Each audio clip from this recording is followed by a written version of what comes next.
喂，今日拍條片咧，又想同大家講下呢個關於即係 BAL 嘅一啲進程嘅嘢啦，同埋關於啲叫做問題，有少少 Q&A 嘅環節啦。喺由我哋宣傳嗰日開始咧，到今日咧，我都收到一啲類近嘅問題嘅。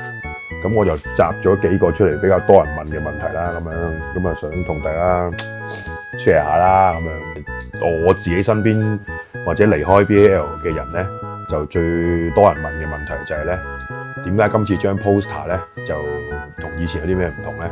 即係阿秦沛大奶奶咧，大奶奶喺邊度咁樣？咁啊，其實我想講又唔係成日一定要有奶嘅，我想講，其實之前有人試過諗過畫啲藍色 character 都有嘅，咁但係就唔知點解咧，就好不幸咧，我哋啲畫師咧就全部已經進化成呢個日本 H 漫嘅大手咯，幾位都已經變成咗。咁但係大家都係記住大奶奶呢個問題，咁我就幫你唔到啦，下次啦，好嘛？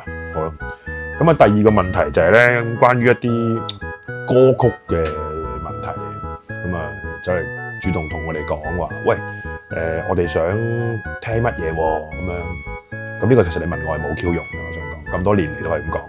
我哋從來我諗我99% 以上嘅情況下，我都唔會去過問我哋啲 performer 嘅歌 list 嘅，即係除非嗰啲歌係離經叛道啦，咁樣突然之間你話你要出呢個穩啊，咁梗係唔好啦咁樣。咁但係一般我都唔會去叫佢哋轉歌嘅，即係我會同佢，就算撞歌都我都同佢講，你同咗某一隊 band 撞歌，你哋會邊個想轉歌，或者你哋都唔想轉嘅，兩隊都想玩同一隻歌嘅，我係完全冇問題嘅，我都 OK 嘅。咁所以關於歌嘅問題咧，就唔好再問我哋，唔關我事嘅。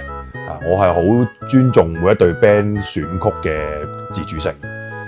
好啊，咁啊，最後一個問題咧就係都好多人問嘅，你哋今次有冇 good 賣啊？咁樣你見到有冇啦？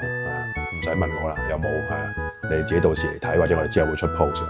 咁啊，今日講咗咁多先啦，我哋應該再睇下做冇下一次，我哋講少少關於即係 BAL 嘅嘢啦，咁樣。